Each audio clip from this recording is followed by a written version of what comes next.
Good morning students.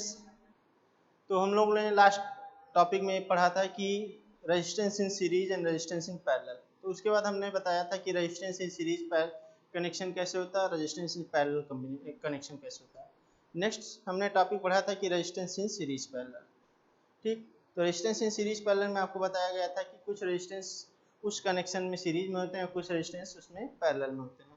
तो कौन कौन से रेजिस्टेंस सीरीज में है उस कनेक्शन में, कौन कौन से पैरेलल में है, तो उसको आइडेंटिफाई करने के लिए आपको बताया गया था सीरीज रेजिस्टेंस की प्रॉपर्टी और पैरेलल रेजिस्टेंस की प्रॉपर्टी। वो भी कौन सी प्रॉपर्टी, जो करंट बेस्ड है। तो आपको बताया गया था जब करंट आपका क्या होता है, किन्हीं दिए हुए रेजिस्टेंसेज में सेम होता है, तो वहाँ पे बताया जाता है that are resistances in series connection.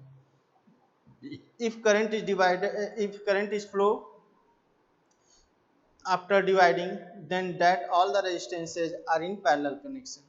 ये आपको बताया गया था। तो इसके बाद हमारा नेक्स्ट टॉपिक है करंट डिवाइडर रूल और वोल्टेज डिवाइडर रूल। तो पहले वोल्टेज डिवाइडर रूल की बात करते हैं, फिर करंट डिवाइडर रूल की बात करते हैं।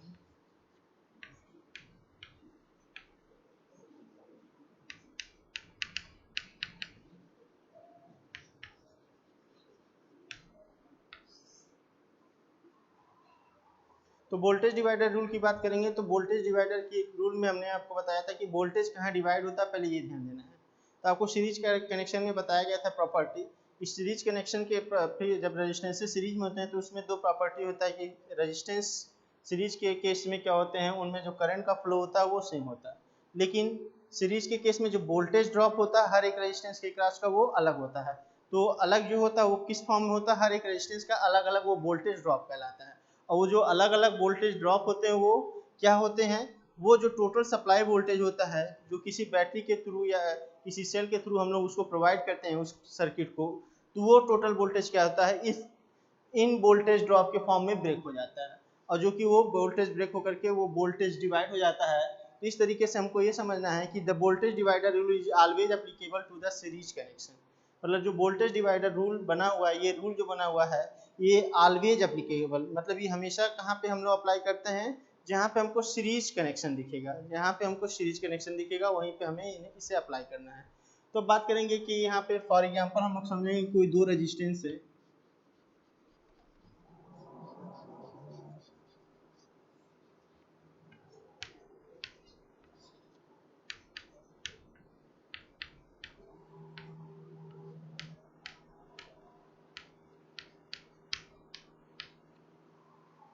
तो कोई दो रेजिस्टेंस यहाँ पे लेके चला जा रहा है, जहाँ पे एक रेजिस्टेंस R1 है, जहाँ पे दूसरा रेजिस्टेंस R2 है, और उसके क्रॉस क्या किया जा रहा है, हम लोग V वोल्ट की सप्लाई दे रहे हैं किसी बैटरी के थ्रू या किसी सेल के थ्रू, और इस V बैटरी से क्या हो रहा है, एक I एम्पियर का करंट फ्लो हो रहा है।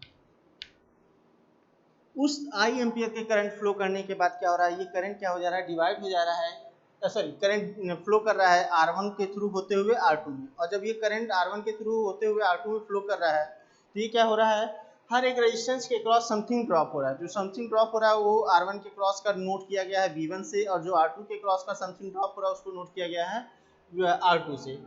ठीक, अब जो R1 से नोट किया गया, जो V1 से नोट किया गया है वो क्या कहलाएगा, voltage drop across the register R1, और जो V2 से नोट किया गया वो क्या कहलाएगा, वोल्टेज ड्रॉप अक्रॉस R2। ठीक, अब बात करेंगे कि अगर ये रेजिस्टेंस और ये रेजिस्टेंस सेम होता तो ड्रॉप भी क्या होता, सेम होता।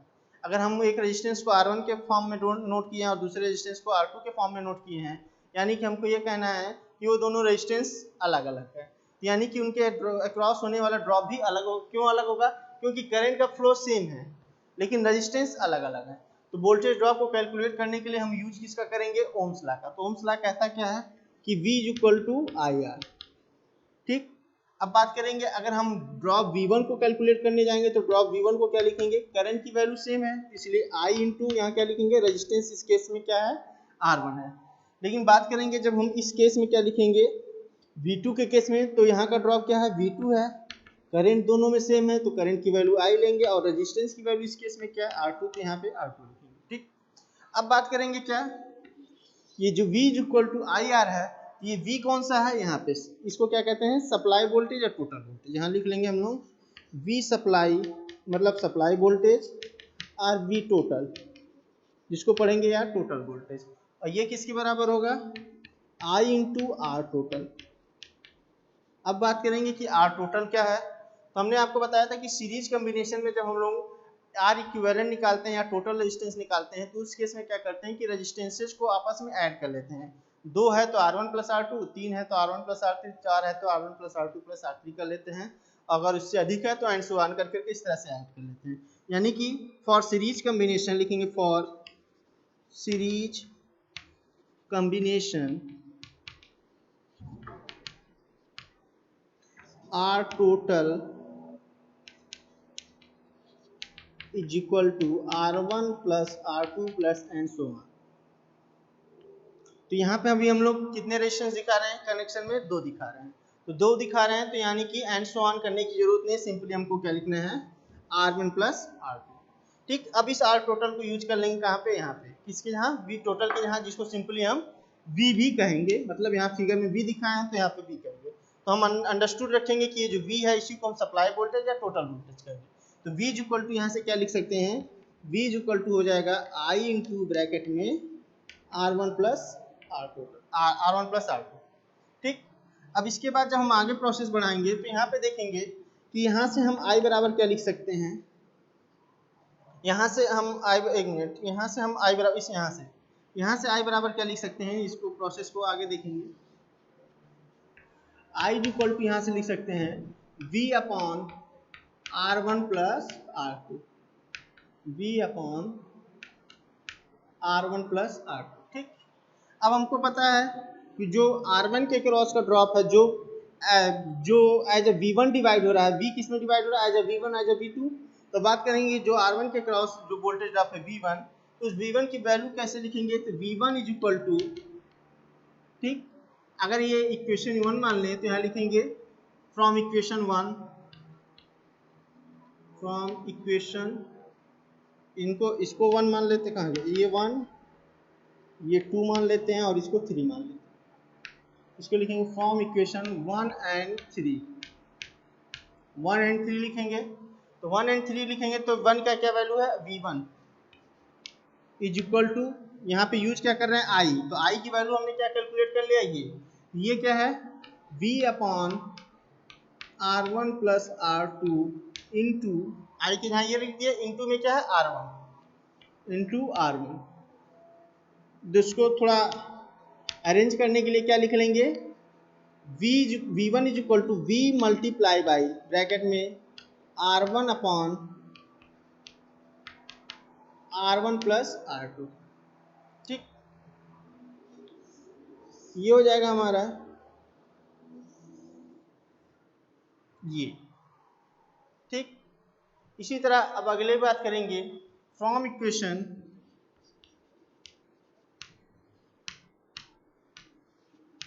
2 एंड 3। फ्रॉम इक्वेशन 2 एंड 3 की जब बात करेंगे हम लोग तो 2 एंड 3 में क्या देखेंगे कि इक्वेशन 2 क्या है? ये है V2। अब V2 इज इक्वल टू है क्या? I into R2। तो I की वैल्यू हम 3 से क्या लिखेंगे?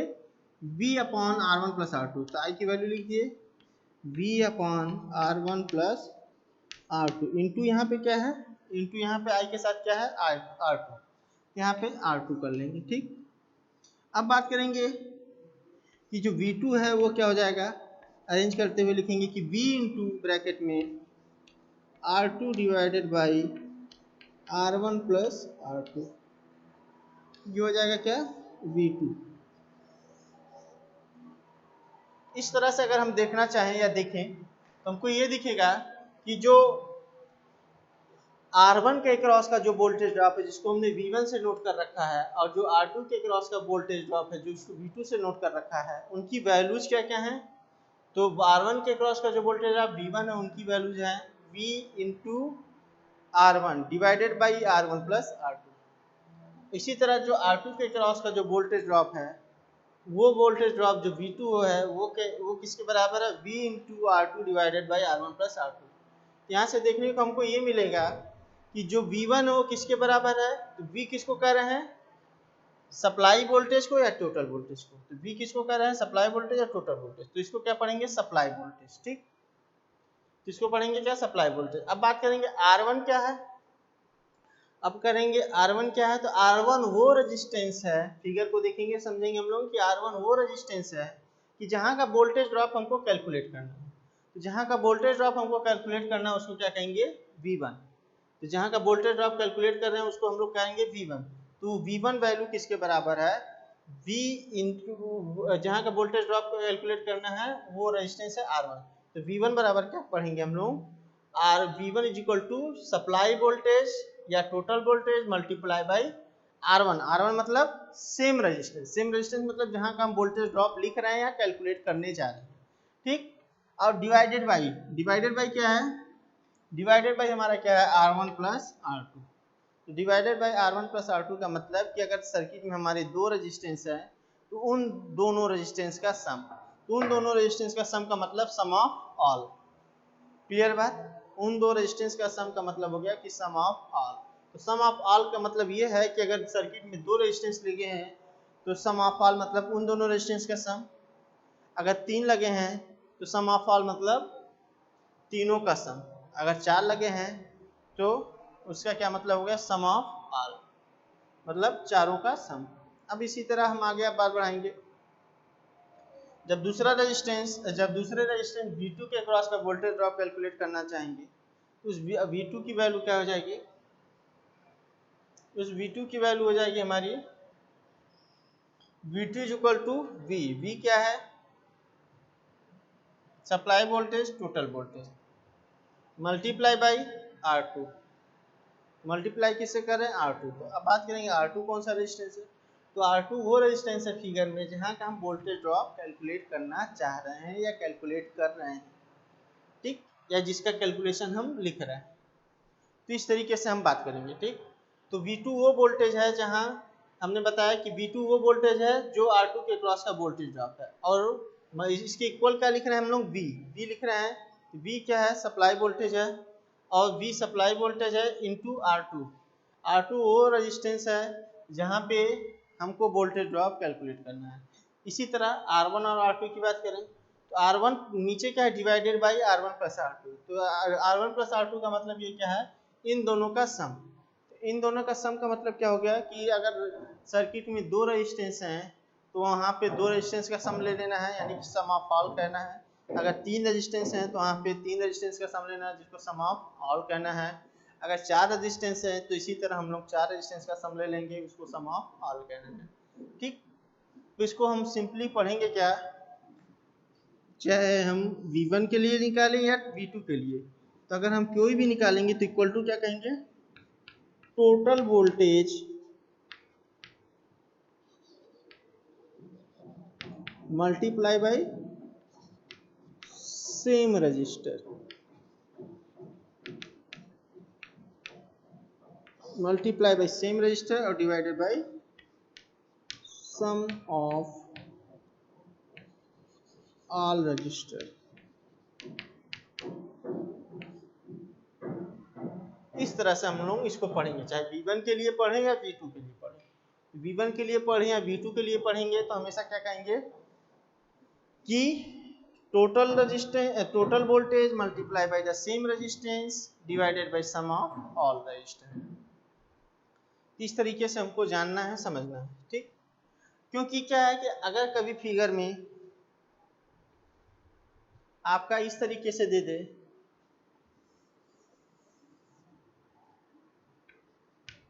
2 ओम 3 ओम और आपको यहाँ पे 10 वोल्ट, अब आपसे कह रहा है क्या कि इस फिगर के लिए V1 कितना होगा, V2 कितना होगा।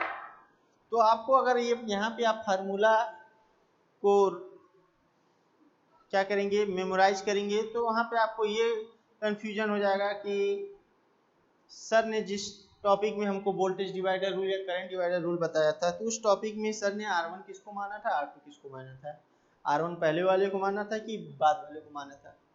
तो उस बेस पे जब आप फार्मूला लगाने जाएंगे तो अगर आप कंफ्यूज होंगे तो उसके हिसाब से आप गलत कर देंगे, ठीक।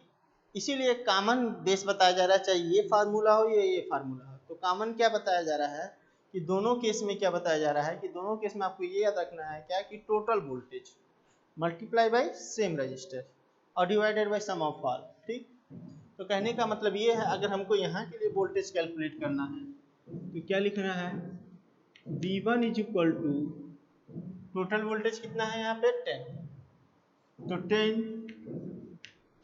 मल्टीप्लाई बाई, टोटल वोल्टेज क्या है मेरा इस सर्किट का 10 हो गया, मल्टीप्लाई बाई, अब यहाँ पे क्या लिखा है सेम रजिस्टर, तो सेम रजिस्टर किसका किसका सेम रजिस्टर, जिसका कैलकुलेशन कर रहे हैं, कैलकुलेशन किसका कर रहे हैं V1 का, तो V1 के लिए सेम रजिस्टर क्या है 2, तो यहाँ क्या लिखेंगे 2, फिर डिवाइडेड बाय क्या लिखा है सम ऑफ ऑल रजिस्टर, तो सम ऑफ ऑल रजिस्टर में करना है क्या आपको, सर्किट में देखना है क्या कि कितने रेजिस्टेंस लगे हुए हैं, ठीक, तो सर्किट में कितने रेजिस्टेंस लगे हुए हैं वो देखना है, तो सर्किट में कितने रेजिस्टेंस हैं अभी आपके, बस 2 रेजिस्टेंस है, जिसमें से एक की वैल्यू 2 ओम है और दूसरे की वैल्यू 3 ओम है, तो सम ऑफ ऑल करेंगे तो 2 + 3 हो जाएगा, तो 2 + 3 की वैल्यू 5,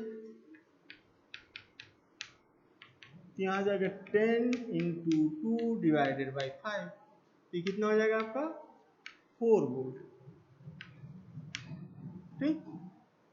इसी तरह आप दूसरे की बात करेंगे हम लोग, तो दूसरे की बात करेंगे तो दूसरा रजिस्टर के अक्रॉस का वोल्टेज ड्रॉप क्या सो रखा आपने V2, तो जब V2 को कैलकुलेट करेंगे हम लोग, V2 की वैल्यू क्या लिखेंगे, टोटल वोल्टेज,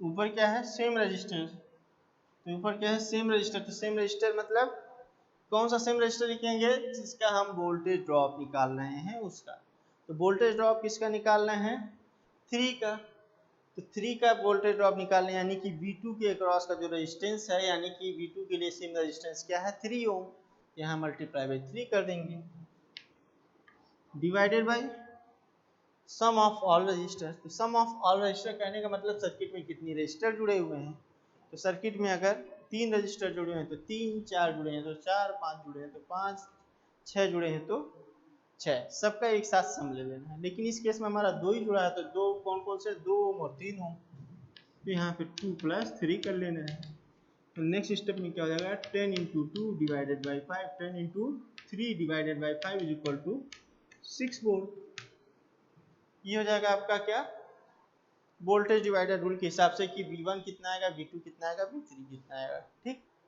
अब बात करें कि अभी जो हमने फार्मूला पढ़ रखा है वो कितने पे पढ़ रखा है 2 रेजिस्टेंस के लिए, अब बात करें कि अगर सर्किट में 3 रेजिस्टेंस आ जाते हैं उस केस में आपको क्या करना है,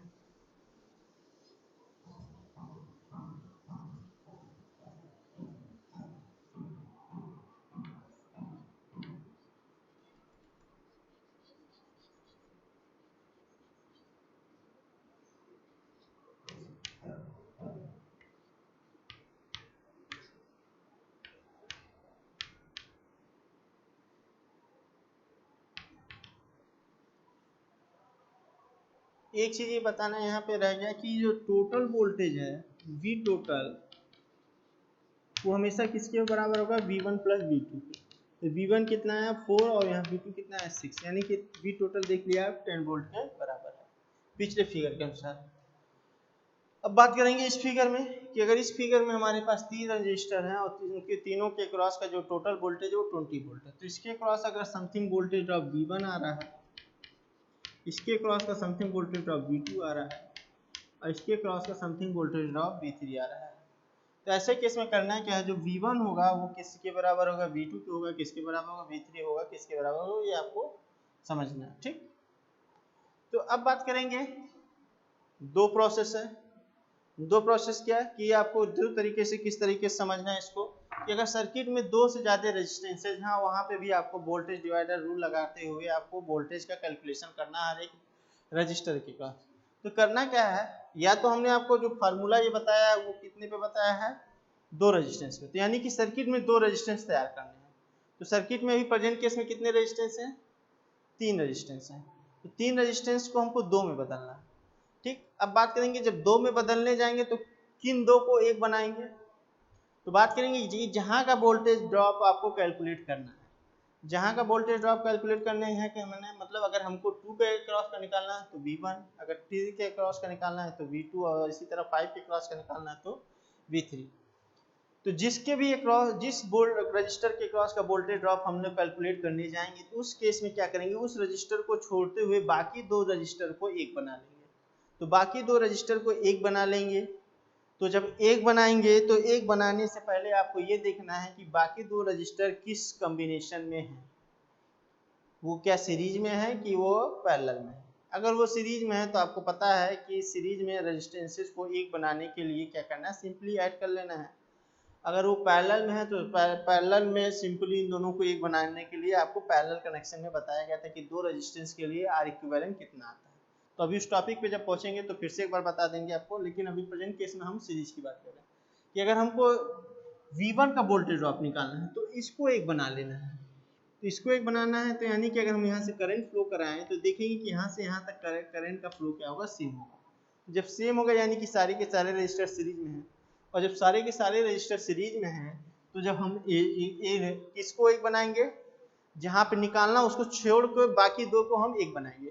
तो अगर हम यहाँ का निकालना है, V1 का वोल्टेज ड्रॉप निकालने जा रहे हैं, तो हम दो को छोड़ करके बाकी इन दोनों को एक बनाएंगे। तो दोनों को एक बनाएंगे तो इसको हमको क्या पता है कि ये दोनों सीरीज में, तो सीरीज में वैल्यू क्या हो जाएगा, 3 + 5 = 8 ओम हो जाएगा। यानी कि अब आपके पास सर्किट में दो रेजिस्टेंस तैयार होगा, एक कितने वैल्यू का, एक 2 ओम का और एक 8 ओम का। तो अब आपको क्या करना है, वोल्टेज डिवाइडर रूल के हिसाब से लगा देना है। तो क्या है, V1 = क्या बताया गया है, इन दोनों फार्मूले से क्या हमको फाइनली समराइज होकर निकल रहा है, दोनों फार्मूले ये कह रहे हैं कि total voltage multiply by same register divided by sum of all register कह रहा है। तो अब बात करेंगे कि टोटल वोल्टेज का काम क्या कर रहा है सर्किट में, 20। अब बात करेंगे V1 निकालना हमको, तो V1 किसके अक्रॉस है, 2, तो 2 के अक्रॉस है, यानी कि इसके लिए सेम रेजिस्टेंस क्या होगा, V1 के लिए सेम रेजिस्टेंस 2 होगा, क्योंकि यहाँ पे क्या लिखा है हम लोग, total voltage multiply by same resistance. तो सेम रेजिस्टेंस कहने का मतलब ये है जहाँ का वोल्टेज ड्रॉप निकालना है, तो कहाँ का निकालना है, 2 का, तो मल्टीप्लाई कर देंगे 2 से। अब बात कर लिए हम लोग कि नीचे क्या लिखे हैं, सम ऑफ ऑल रजिस्टर। तो सम ऑफ ऑल रजिस्टर मतलब कि अब आपने सर्किट में दो रजिस्टर तैयार कर लिए, 2 ओम का और एक 8 ओम का, ठीक। इन दोनों कॉम्बिनेशन को एक बना दिए जिसकी वैल्यू 8 ओम हो गई। तो 2 प्लस इसको क्या कर लेंगे, 8 कर लेंगे। तो ये कितना हो जाएगा, 40 / 10 = 4 वोल्ट, ठीक। सिंपली अगर आपको दो को एक बनाते हुए नहीं चलना है तो सिंपली क्या करना है, आपको क्या करना है, अभी भी उसी कंसेप्ट पे रहना है कि टोटल वोल्टेज टोटल हो गया, मल्टीप्लाई बाय सेम रजिस्टर। तो सेम रजिस्टर V1 के लिए सेम रजिस्टर क्या होगा, 2 होगा, मतलब जिसके क्रॉस का ड्रॉप निकालना है 2, और divided by sum of all register. तो इस सर्किट में, इस केस के सर्किट में, इस प्रेजेंट केस में सर्किट में कितने रजिस्टर है, 3 है, 1 2 3, ठीक। तो क्या कर लेना है, 2 + 3 + 5, तो ये भी क्या बताएगा, ये भी हो जाएगा 40/10 = 4 वोल्ट। तो दोनों तरीके से कर सकते हैं आप लोग, कहने का मतलब इस तरीके से भी कर सकते हैं या सर्किट में दो रेजिस्टेंस तैयार कर करके भी कर सकते हैं, ठीक। तो ये चीज ध्यान देना। इसी तरह अगर हमको V2 कैलकुलेट करना है तो V2 के लिए फिर हमने बताया फार्मूले से फाइनल समराइज होकर क्या आ रहा है, ये आ रहा है कि क्या कह रहा है ये फार्मूला, टोटल वोल्टेज सर्किट का क्या है, 20, फिर मल्टीप्लाई बाय सेम रजिस्टर।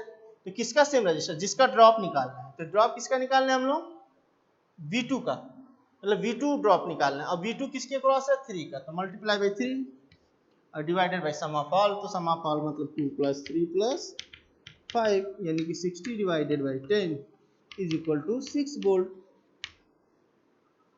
इसी तरह चलेंगे तीसरे केस में। तो तीसरे केस में वोल्टेज ड्रॉप कितना है, V3 है, ये कितना हो जाएगा, 20 मल्टीप्लाई बाय सेम रजिस्टर, इस बार क्या है, 5 है, divided by 5 multiply by 5 divided by sum of all 2 + 3 + 5 यानी कि 100 डिवाइडेड बाय कितना हो जाएगा, 10, और ये कितना आएगा, 10 वोल्ट। अब आपको क्या बताया गया कि इन तीनों का जो सम आएगा, V1 + V2 + V3, ये सम किसके बराबर होगा, 4 + 6 + 10 = ये किसके बराबर होगा, टोटल के। तो आप देख लेंगे कि अगर इस आ रहा है कि 4 + 6 + 10 = अगर टोटल के बराबर आ रहा है तो यानी कि आप समझेंगे कि हमारा जो प्रोसेस है वोल्टेज डिवाइडर रूल का ये सही चल रहा है। तो स्टूडेंट्स, तो ये था वोल्टेज डिवाइडर रूल, जिसको हमेशा ध्यान में रखना है क्या, it is always applicable to the series combination, not applicable in parallel combination. अगर आप थोड़ा सा भी कंफ्यूज होकर के इस रूल को आप करें पैरेलल कॉम्बिनेशन में लगाएंगे तो आप समझिए वहां पे गलत कर रहे हैं। तो अब नेक्स्ट टॉपिक हम लोग पढ़ेंगे करंट डिवाइडर।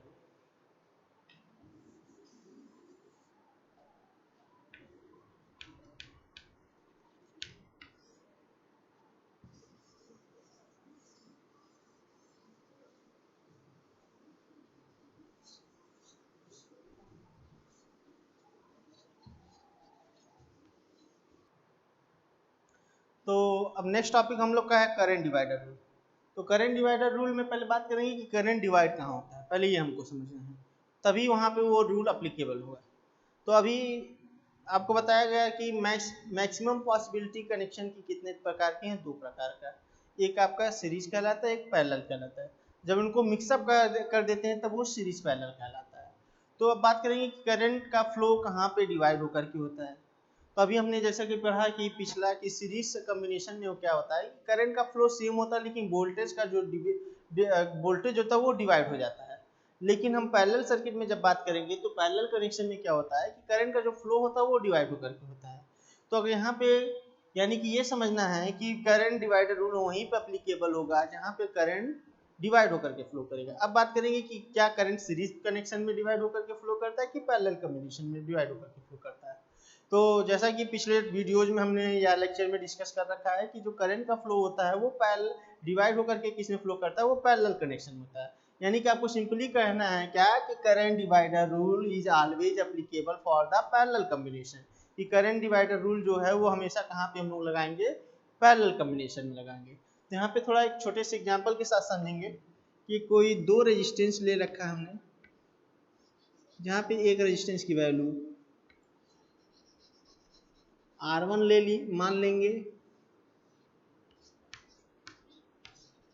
यहाँ पे एक रेजिस्टेंस की वैल्यू R1 मान लेंगे, दूसरे रेजिस्टेंस की वैल्यू R2 मान लेंगे, और इन दोनों रेजिस्टेंस के क्रॉस लगने वाला जो टोटल वोल्टेज है या बैटरी है वो कितने वोल्ट की सप्लाई दे रहा है, 20 वोल्ट की सप्लाई दे रहा है। इस 20 वोल्ट की बैटरी से क्या होगा, 1 आई एम्पियर का करंट फ्लो करना स्टार्ट करेगा। तो वो करंट का जो फ्लो होगा एक टर्मिनल से लेकर के दूसरे टर्मिनल तक होगा। तो एक टर्मिनल से लेकर के जो दूसरे टर्मिनल तक का करंट का फ्लो है उनके बीच में जितने भी रेजिस्टेंस लगे हैं, 2 हो, 3 हो, 4 हो, तो आपको बस यही देखना है कि क्या वहाँ पे करंट सेम चल रहा है या डिवाइड होकर के चल रहा है। तो जब इस फ्लो को, करंट के फ्लो को आप आगे बढ़ाएंगे तो आपको दिखेगा कि एक पॉइंट मिल रहा है। उस पॉइंट पे क्या होगा कि करंट आकर करके ब्रेक हो जाएगा। तो ब्रेक होकर करके ये R1 में एज I1 चला जाएगा और R2 में एज I2 चला जाएगा। तो R1 में जो करंट का फ्लो होगा वो एज I1 जाएगा और R2 में जो करंट का फ्लो होगा वो एज I2 जाएगा। फिर ये दोनों करंट इधर से आकर के यहाँ पे और यहाँ से आकर के यहाँ पे मिल कर करके फिर I बन कर करके दूसरे टर्मिनल तक पहुँच जाएगा। तो देखेंगे कि अगर ये टर्मिनल A है और ये टर्मिनल B है, तो टर्मिनल से अगर करंट A से I चल रहा है तो टर्मिनल B तक I पहुँच भी रहा है, ये भी देख रहे हैं। लेकिन हम बात कर रहे हैं क्या, A और B के बीच में देखना है, ना कि हमको A पे देखना है, ना कि हमको B पे देखना है। अगर आप केवल A और B पे देखेंगे तो आपको तो यहाँ पे भी I दिखेगा और यहाँ पे भी I दिखेगा। हमको ध्यान कहाँ देना है कि जो 2 टर्मिनल हमारे A और B उनके बीच में जो इतने भी रेजिस्टेंसेज लगे हैं 2, 3, 4, क्या उनके बीच में करंट का फ्लो कैसा है। तो उनके बीच में करंट का फ्लो कैसा है हम देख रहे हैं क्या कि उनके बीच में ये जो टोटल करंट है वो डिवाइड होकर के फ्लो कर रहा है। तो जब वो डिवाइड होकर के फ्लो करेगा तो वहाँ पे क्या बताया गया है कि जब करंट डिवाइड होकर के फ्लो करेगा तो ये क्या शो करता है कि वो रेजिस्टेंसेज किस में है, पैरेलल कनेक्शन में। और पैरेलल कनेक्शन में अगर यहाँ का ड्रॉप V1 है और यहाँ का ड्रॉप V2 है, तो ये जो V1 V2 होता है यहाँ पे लिखेंगे हम इन पैरेलल कनेक्शन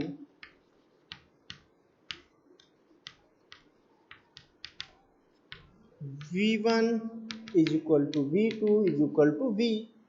मतलब पैरेलल कनेक्शन के लिए क्या होता है कि जो V है वो हमारा किसके बराबर होता है, ये जो V1 V2 ये V के बराबर होते हैं। मतलब V क्या है, ये टोटल वोल्टेज। यहाँ पे आपको V बता दें, जो V लिखा हुआ, लेकिन उसको समझना क्या, यही V क्या है, इस सर्किट का सप्लाई वोल्टेज है, यही इस सर्किट का टोटल वोल्टेज है।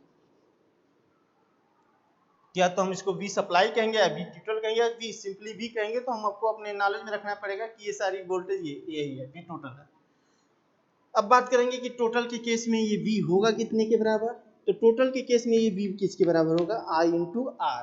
ठीक, तो V जो I इंटू R के बराबर है वहां पे R कौन सा होगा, R टोटल होगा। ठीक, अगर ये V हमारा V सप्लाई और V टोटल के बराबर, तो V टोटल किसके बराबर, R टोटल के बराबर है।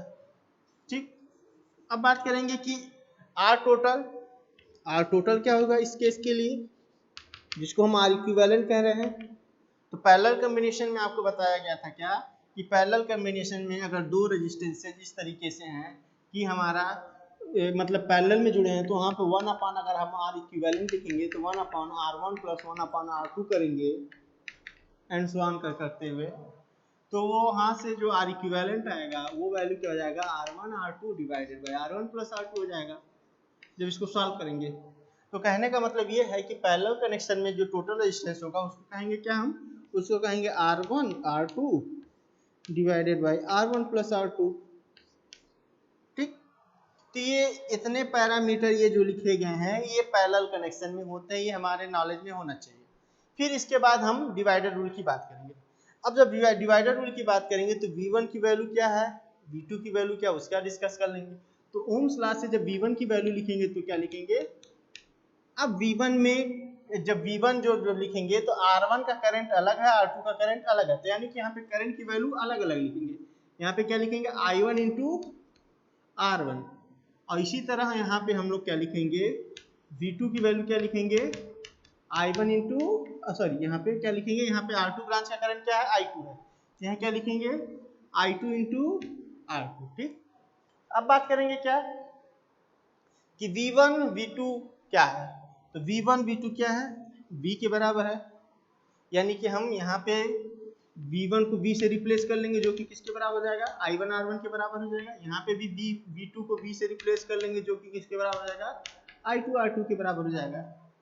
ठीक, अब हम यहाँ पे एक लाइन खींच देते हैं ताकि आपको अलग अलग क्लियर है। अब यहाँ से हमको क्या चाहिए, V किसके बराबर है I इंटू आर टोटल के बराबर है। क्लियर है सबको, V किसके बराबर है I इंटू आर टोटल, और आर टोटल किसके बराबर, इसके बराबर है। तो V के जहाँ ये वैल्यू रख देंगे तो V के इक्वल टू पहले स्टेप में I इंटू आर टोटल कर ले रहे हैं जो कि किसके बराबर है I1 R1, इधर भी कर ले रहे हैं, ये किसके बराबर है I इंटू आर टोटल जो कि किसके बराबर है I2 R2। इसको हम अलग अलग तरीके से देखेंगे। मान लीजिए इक्वेशन 2 चल रहा है, ये 1 चल रहा है, 2 चल रहा है। अब यहाँ पे अब देखेंगे कि आर टोटल की वैल्यू किसके बराबर, इसके बराबर है, तो यहाँ से फिर ले जाके रख देंगे आर टोटल किसके बराबर है R1 R2 divided by R1 plus R2।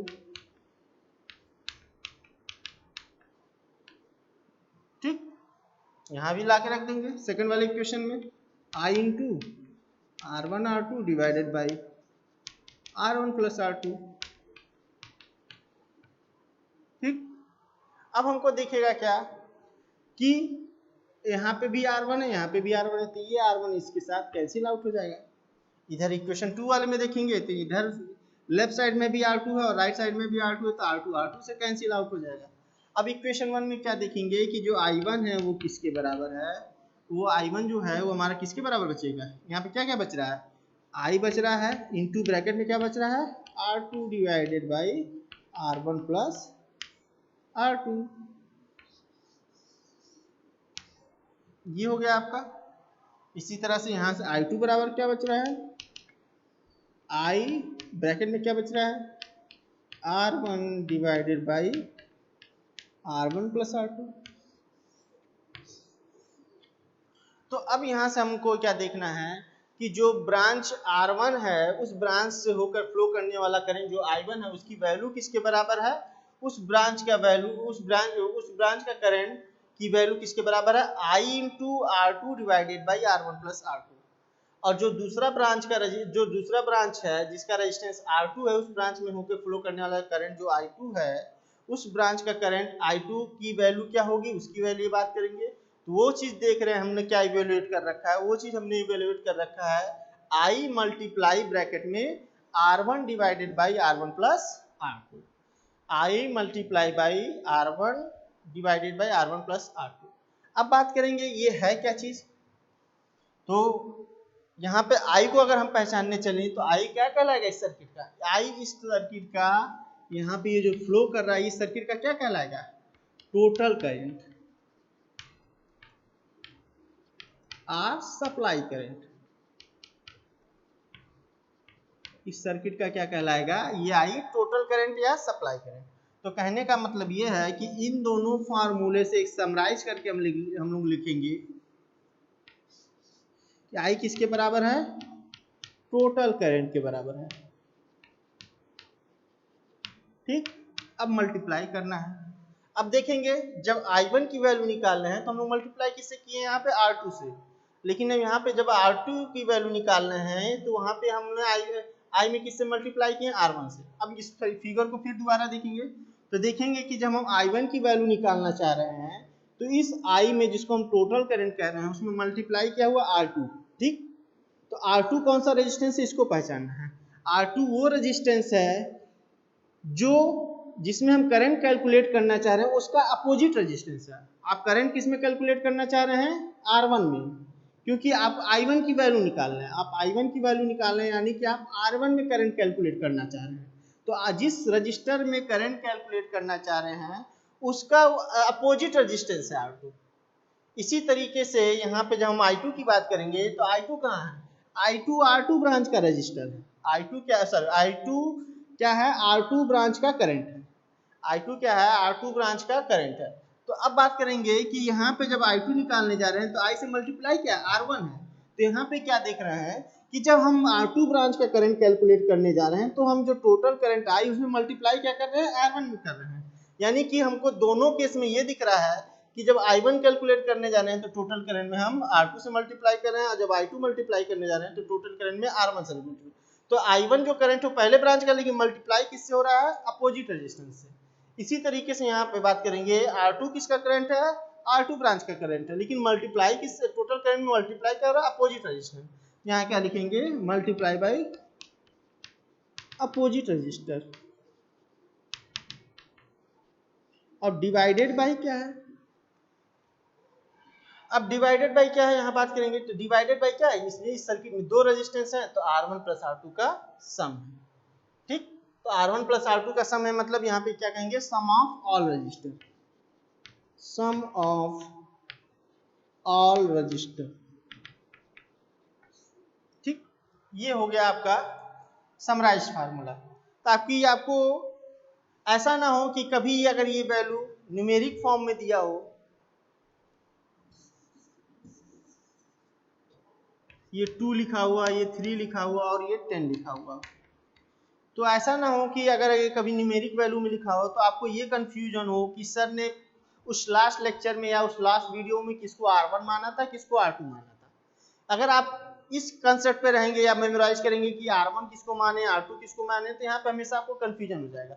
ये तो फार्मूला ड्राइव होकर के आया, लेकिन इसका जो समराइज वैल्यू है या फॉर्म है उसको समझना आपको। इसका समराइज फॉर्म क्या है, ये फार्मूला ये कह रहा है कि क्या है कि जो भी ब्रांच करंट होगा, चाहे हम R1 के ब्रांच का करंट निकालें या R2 ब्रांच का या R3 ब्रांच का करंट निकालें, तो जो ब्रांच करंट होगा वो हमेशा किसके बराबर होगा, total current multiply by opposite resistor. अगर हमको 2 ओम के रेजिस्टर में करंट निकालना है तो टोटल करंट की वैल्यू अगर यहाँ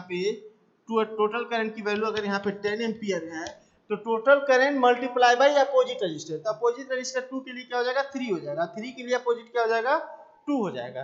तो टोटल करंट मतलब क्या हो जाएगा 10 मल्टीप्लाई बाई 3 और डिवाइडेड बाई 2 प्लस 3। तो यानी कि अगर हमको I1 कैलकुलेट करना है तो सिंपल प्रोसेस है। तो सिंपल प्रोसेस क्या कर रहा है कि टोटल करंट, तो अगर इस सर्किट में टोटल करंट I की वैल्यू 10 एम्पियर है तो क्या लिखेंगे 10।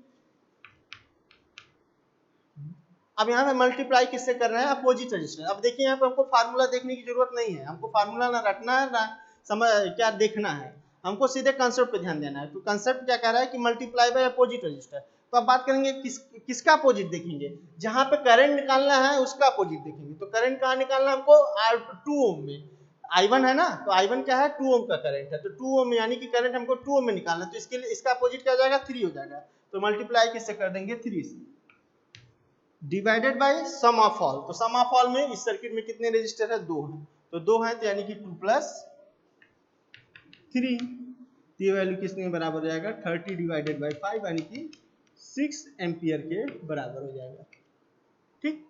इसी तरह अगर हमको दूसरे ब्रांच का करंट निकालना है जिस ब्रांच का रजिस्टर 3 ओम है तो उस ब्रांच का रजिस्टर करंट क्या मान रखा है हमने I2 मान रखा है।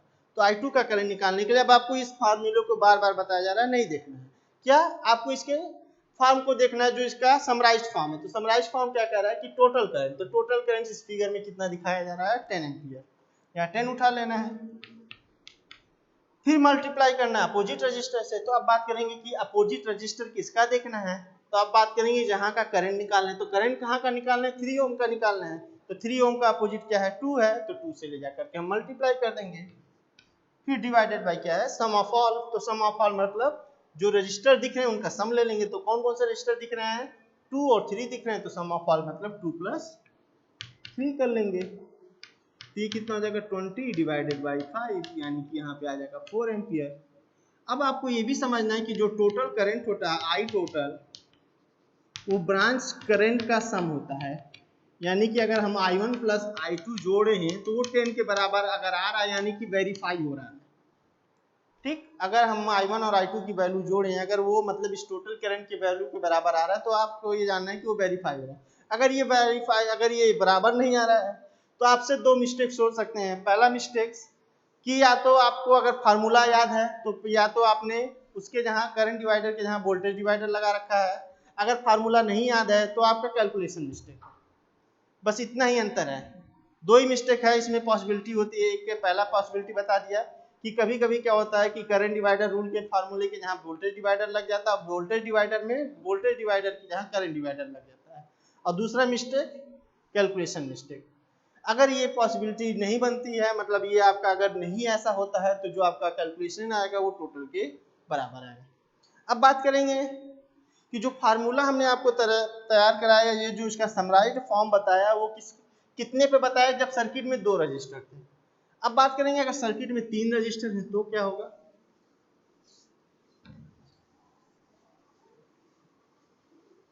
अब आपको एक समराइज्ड फॉर्म दे दिया गया, आपको केवल इतने पे काम करना है जो सामने लिखा हुआ है।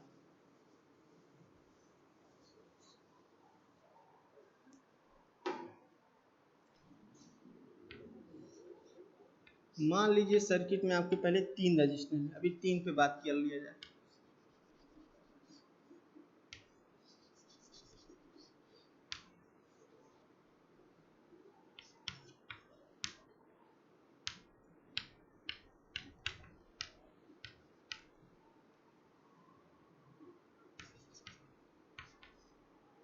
दो, तीन, 5। हाँ जी, अब बात करेंगे कि इस फिगर में हमने 3 रजिस्टर पे एक सर्किट ले लिया, जहाँ पे तीनों रजिस्टर क्या है पैरेलल में। पैरेलल है या नहीं है, सिंपल सा तरीका बता दिया। अगर करंट डिवाइड होकर के फ्लो कर रहा है तो वहाँ पे सारे रजिस्टर क्या करेंगे कि रजिस्टर आर इन पैरेलल। ठीक, अब बात करेंगे कि अभी हम प्योरली पैरेलल और प्योरली सीरीज पढ़ रहे हैं, लेकिन अभी आगे आएगा क्या सीरीज पैरेलल। तो उसमें कुछ रजिस्टर सीरीज में होंगे, कुछ रजिस्टर पैरेलल में होंगे। तो वहाँ की बात बाद में करेंगे, पहले हम सिंपल पढ़ लें ताकि आपको जो बेसिक हो वो क्लियर हो जाए। ठीक, तो अब बात कर रहे थे कि अगर 3 रजिस्टर है और इस ब्रांच का बहने वाला करंट I1 है, इस ब्रांच का बहने वाला करंट I2 है, इस ब्रांच का बहने वाला करंट I3। ठीक, अब हमने जो फार्मूला पढ़ रखा है वो दो के लिए पढ़ रखा है, क्योंकि हमने अभी जो फार्मूला ड्राइव किया वो दो रेजिस्टेंस का सर्किट लेकर करके वो आपको बताया। क्या बताया कि अगर पहले ब्रांच का करंट, पहला रजिस्टर R1 है, दूसरा रजिस्टर R2 है, पहले ब्रांच में बहने वाला करंट I1 है, दूसरे ब्रांच में बहने वाला करंट I2 है, तो पहले ब्रांच का जो करंट होगा I1 वो किसके बराबर होगा I × R2 divided by R1 + R2। और जो दूसरे ब्रांच का करंट I2 है वो किसके बराबर होगा I × R1 divided by R1 + R2। अब बात करेंगे कि अगर हमारे पास 3 रजिस्टर है, तो हमने 3 रजिस्टर के लिए बताया नहीं, तो अब कैसे इसको यूज करेंगे। तो 3 रजिस्टर अगर आ गया या उससे ज़्यादा आ गया, तो उसको यूज करने के लिए हमने करना क्या है, वो देखना है क्या कि जिस रजिस्टर का करंट निकालना, उस रजिस्टर को छोड़ते हुए बाकी 2 रजिस्टर को एक बना लेना है। अगर हमको इस ब्रांच का करंट निकालना है, 2 ओम का करंट निकालना, तो इन दोनों को एक बना लेना है। तो इन दोनों को जब हम एक बनाने जाएंगे तो एक बन जाएगा, यानी कि पहला जिसको छोड़ रखे हैं, और जब इन दोनों को एक बनाएंगे तो यानी कि जो छोड़ रखे हैं और जो एक बनाए, तो कितने तैयार हो गए सर्किट में 2 रेजिस्टेंस तैयार हो गए। अब जब 2 रेजिस्टेंस तैयार हो गए तो 2 पे आपको फार्मूला बता दिया गया या कंसेप्ट बता दिया गया, तो उसका यूज करेंगे। तो अब बात करेंगे कि अब इनका रिलेशन देखना है कि जो 3 और 5 ओम के रजिस्टर इस सर्किट में जुड़े हुए हैं वो कितने ओम के हैं, वो किस कॉम्बिनेशन में है। तो 3 और 5 ओम के जो रजिस्टर जुड़े हुए हैं वो किस कॉम्बिनेशन के हैं, तो आप जब चेक करने जाएंगे तो आपको दिखेगा कि इनमें जो करंट का फ्लो है वो अलग अलग है या डिवाइड होकर के फ्लो कर रहा है। तो इसलिए आपका ये किस में जाएगा पैरेलल में जाएगा। तो अगर ये पैरेलल में जाएगा तो आपको 2 रेजिस्टेंस पैरेलल में उनको रिप्रेजेंट करने का तरीका है क्या है 3 पैरेलल टू 5। इनको सॉल्व करने का क्या तरीका है 3 × 5 डिवाइडेड बाई 3 + 5, 15 डिवाइडेड बाई 8 कर लिया, तो समथिंग हमारा कुछ रेजिस्टेंस आ गया। मान लीजिए हमारा रेजिस्टेंस एक RX आ गया। सॉल्व कर लिया, कुछ वैल्यू आ गई Rx। तो अब हमारे पास दो रजिस्टर हो गए, कौन कौन सा, एक 2 ओम का और एक Rx ओम का। अब हमको अगर I1 की वैल्यू निकालनी है तो I1 की वैल्यू निकालने के लिए क्या करेंगे, ये कंसेप्ट क्या समराइज फार्मूला क्या कह रहा है, टोटल करंट। तो सर्किट का टोटल करंट कितना है, यहाँ पे है 20। अब बात करेंगे समराइज फार्मूला क्या कह रहा है, अपोजिट रजिस्टर। तो अपोजिट रजिस्टर, अब हमको किसका अपोजिट, 20 का अपोजिट। तो 20 फ्लो किस, सॉरी उल्टा बोल दिए, किसका अपोजिट, I1 का अपोजिट। I1 फ्लो किस में कर रहा है, 2 में। I1 फ्लो किस में कर रहा है, 2 में फ्लो कर रहा है। अब 2 का अपोजिट कौन सा है, अब ना तो अब ये आपको अलग अलग नहीं देखना, 3 5। अब इन दोनों 3 5 को आपने एक बना दिया, क्या बना दिया, Rx बना दिया है। यानी कि जो 2 का अपोजिट होगा ना तो 3 होगा ना 5 होगा, अपोजिट क्या होगा, Rx। तो मल्टीप्लाई बाय क्या करेंगे, Rx, डिवाइडेड बाय क्या कर रहा है, सम ऑफ ऑल। तो सम ऑफ ऑल का मतलब क्या हो गया, 2 + 3 + 5 नहीं, ये सम ऑफ ऑल नहीं है। सम ऑफ ऑल क्या है, इन दोनों को आपने एक बना दिया है। तो सम ऑफ मतलब 2 + Rx, 2 + Rx। इसको सॉल्व करने के बाद जो वैल्यू आएगा वही आपका क्या कहलाएगा, इतना एम्पियर। अगर आपने ये प्रोसेस कर दिया 20 × Rx डिवाइडेड बाय 2 + 3 + 5, तो ये प्रोसेस रॉन्ग हो जाएगा। सम ऑफ ऑल का मतलब ये नहीं कि अगर 3 रजिस्टर आपको सर्किट में दिख रहे हैं तो उनको ऐड कर लेना है।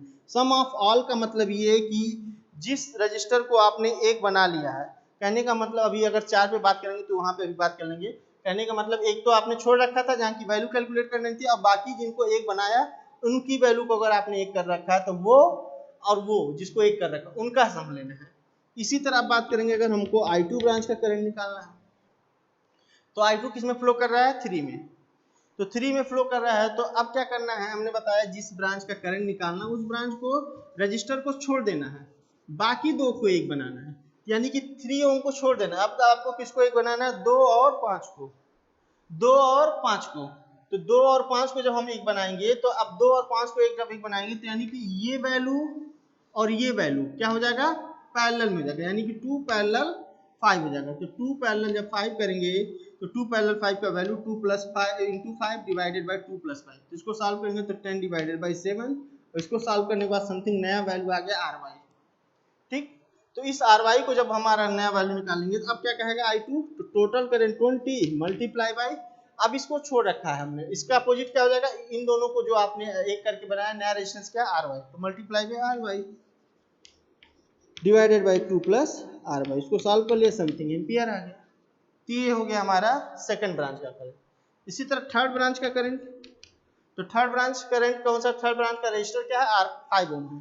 तो अगर यहाँ का करंट निकालना है तो इसको छोड़ के बाकी दो को एक बनाना है।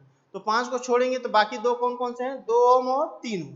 तो जब उनको एक बनाएंगे तो यहाँ पे क्या लिखेंगे हम लोग, 2 पैरेलल रेजिस्टेंस को रिप्रेजेंट करने का तरीका है, ये मैथमेटिकल सिंबल है आपका पैरेलल साइन का। तो ये 2 × 3, 2 × 3 डिवाइडेड बाय 2 + 3, सॉल्व कर लिया, समथिंग Rz वैल्यू आ गया। ठीक, अब यहाँ का जब हम कैलकुलेशन करेंगे इस ब्रांच का करंट, फिर आपको समराइज फार्मूला देखना है, क्या कह रहा है, टोटल करंट। टोटल करंट की वैल्यू आपको पता है, यहाँ दिख रहा है 20 मल्टीप्लाई बाय अपोजिट। आप कहाँ का करंट निकालना है, I3 की वैल्यू निकालना है। I3 फ्लो किस में कर रहा है, 5 में। तो ये इसका अपोजिट क्या होगा, ये दोनों, तो ये दोनों की सिंगल वैल्यू क्या है, Rz, multiply by Rz divided by sum of all. तो एक तो ये ही है और इन दोनों को आपने एक बना रखा है जिसकी वैल्यू Rz है, तो 5 + Rz कर लेंगे, इसको सॉल्व कर लेंगे, समथिंग एम्पियर आ जाएगा। ठीक, अब बात करेंगे कि इसी तरह 4 रेजिस्टेंस हो तो फिगर में, तो वहां पे भी 4 हो, 5 हो, 6 हो, तो वहां पे भी कंसेप्ट यही है कि एक को छोड़ना है, बाकी को एक बनाना है। बाकी को एक बनेगा कैसे, वो आपको देखना है कि क्या वो बाकी रेजिस्टेंस सारे के सारे पैरेलल में है, कि सारे के सारे सीरीज में है, कि कुछ उसमें से सीरीज में है, कुछ उसमें से पैरेलल में है। ठीक, तो इस तरीके से वोल्टेज डिवाइडर रूल और करंट डिवाइडर रूल का हम लोग यूज करते हैं। जो कोई आपको एक बार फाइनलाइज फिर से बताया जा रहा है कि voltage divider rule is always applicable to the series combination and current divider rule is always applicable to the parallel combination. Thank you very much.